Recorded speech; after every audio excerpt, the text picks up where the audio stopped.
my children were born, I created a space for them. I secured a warm home, set up a newborn bedroom. I painted and cleaned, I made quilts and chose clothing, bought storybooks and a baby bathtub, acquired toys and binkies, diapers, and burp cloths. We prepared a space for them to come into the world that would provide love, care, warmth, cleanliness, and learning. We created their secure base. Stay with me. We're going to talk about the power we have to set the scene, set the stage on which our story plays out. Stories are our lives in language. Welcome to the Love Your Story podcast. I'm Lori Lee, and I'm excited about our future together of telling stories, evaluating our own stories, and lifting ourselves and others to greater places because of our control over our stories. This podcast is about empowerment and giving you, the listener, ideas to work with in making your stories work for you. The power of story serves you best when you know how to use it.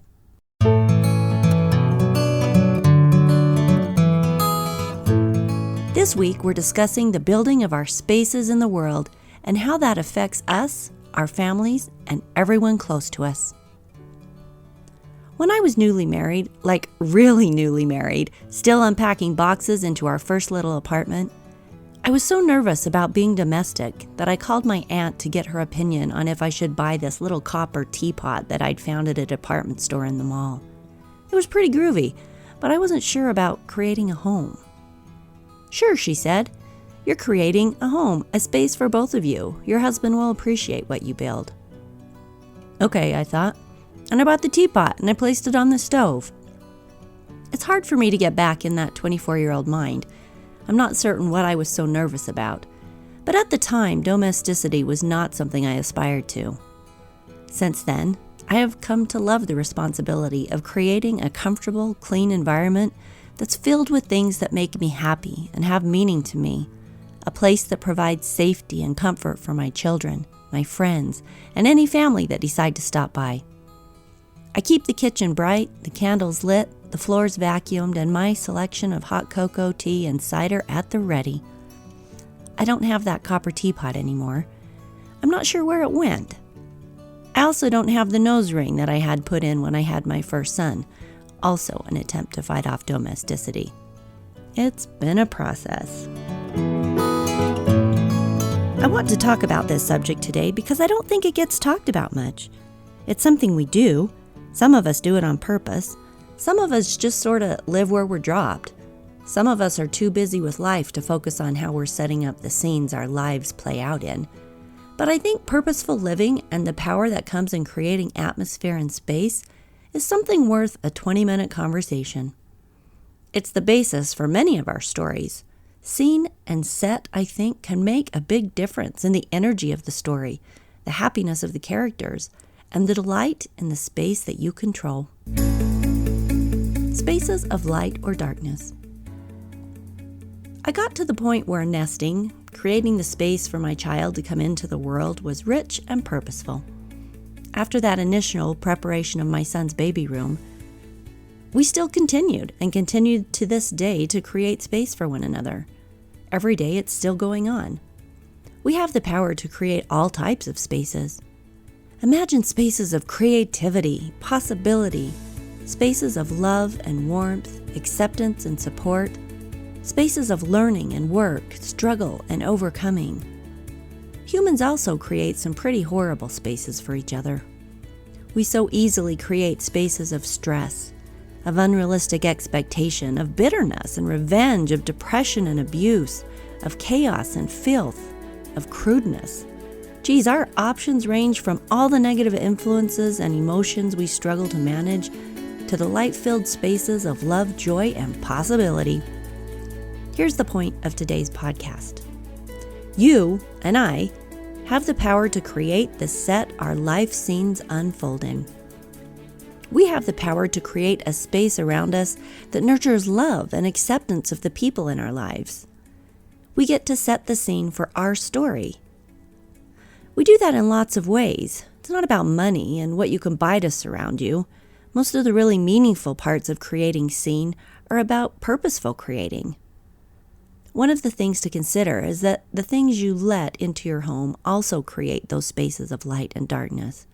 Media is a big one.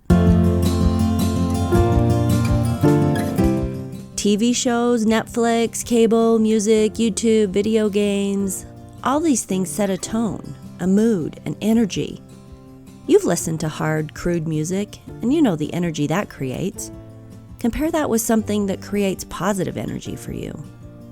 TV and movies can uplift and inspire, while they can also very quickly delve into crudeness, pornography, humor that degrades, and dark themes. Media has power over our moods, over our perceptions, over our life views. And we also get to choose what we let into our homes and what we put into our minds. That's not an arbitrary thing. We make those decisions. And here's the kicker. What goes into our minds dictates what comes out. You want light, hope, inspiration, accomplishment in your daily living? Make sure that that's what you put in. There are lots of inspirational podcasts, lots of inspirational movies, lots of music that lifts and light and delights. And there's also the opposite.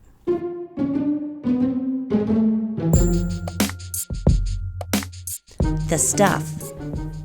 The American Association for Community Theater defines the set designer's job as all the scenery, furniture, and props the audience sees at a production of a play that make up the set design. The set designer's job is to design these physical surroundings in which the action will take place. When a set designer begins to create the layout of the set, one of the things they are doing is setting mood and atmosphere. They do this with the layout of the set as well as with the items that are chosen to be present in the set, or in other words, the things we place around us. I love fresh flowers, yummy candles, books, music, and dancing, so I place these things in my living space. I buy myself fresh flowers when no one else does. I fill my house with yummy scents that make it a warm and homey place. I have bookshelves with books, but I also have a chair I sit in to do most of my reading and studying, and that's surrounded by books, notepads, highlighters, sticky pads. I make sure that my children have access to books, bookshelves, library cards. My son loves music, so music plays daily, and we sing and dance around the house, despite the fact that most of us are in different keys.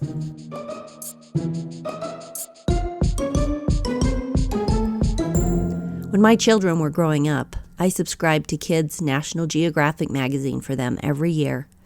Filled with pictures of exotic animals, games, and stories, they raced to the mailbox when their magazine came every month.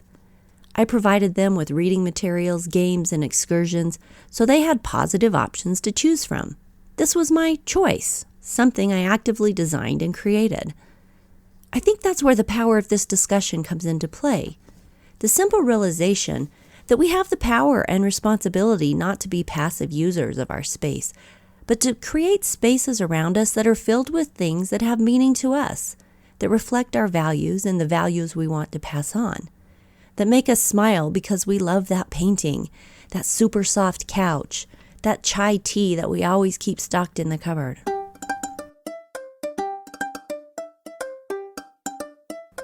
I have a bulletin board in my kitchen. It's a large cork board that's part of the wall, and I put pictures up of our adventures. I change them out every season with new shots. Early on in my 20s, when my friends and I were setting up our homes, I noticed one friend who put pictures of herself and her husband all over the house. It wasn't just the living room. Nope, from the back of the toilet, there was a framed picture of them smiling on the beach. They were in the dining room. They were in the hallway. And at the time, I remember being shocked because I'd never seen people put personal pictures of themselves all over the house. But I was also impressed. In fact, I think it might have been her home that made me come to realize how wonderful it was to remind yourself daily of adventures and good times. I've continued to do this, keep pictures up, because I feel like it solidifies memories. On down days, it reminds us we have good times. Sometimes the people in the pictures would be lost in a memory of the past, but since they're up on the bulletin board, they are front and center in our lives. We remember the people more actively that come in and out of our lives because of those pictures. This is one of the ways I personalize my home. Simplicity. In his TED Talk, Graham Hill, a writer and designer and the founder of Life Edited, makes a case for the idea that simplicity in our living and our ownership of stuff and happiness are tied. He talks about how we have 3 times the amount of space that we did 50 years ago, but that we fill it up and then branch out into storage units. You know it's true. He points out that our happiness levels also flatlined in the past 50 years. Early on in his history, he sold a company for $10 million. He was young and he started buying stuff to fill that void that we humans often try to fill. After a while, it started to drive him crazy. He had so much stuff all over the place, so he got rid of it all. He now lives in a super simple 420 square foot apartment that uses the spaces with the precision of expert design that created it. He has fold-down beds and fold-out desks. Big windows and lots of lights set the scene that feeds him. It's all designed to save space and minimize. Nearly every wall opens up to reveal dining tables, storage, or closets. He says, "Our point is less but better. We're not saying no stuff. We're saying have great stuff that's really versatile and that you really love." Unquote. When he said that last part, it clicked with me. Back in the days of that brass pot, I was decorating a home with things that would set an image. We built log furniture at the time, and so I bought things that fit with the decor, cabin-style stuff like moose candle holders and Indian blankets. But often those things had no meaning. They just matched. It was just stuff to fill the space. Since then, I've come to realize how wonderful it is when you surround yourself with things that actually have meaning to you. When the poem on the fridge is one a friend sent in a letter, and it means something. When the plant on your shelf is one you rescued when a friend moved. When the pasta bowl set is one that you won at a ski race, not something you just bought at Bed Bath & Beyond.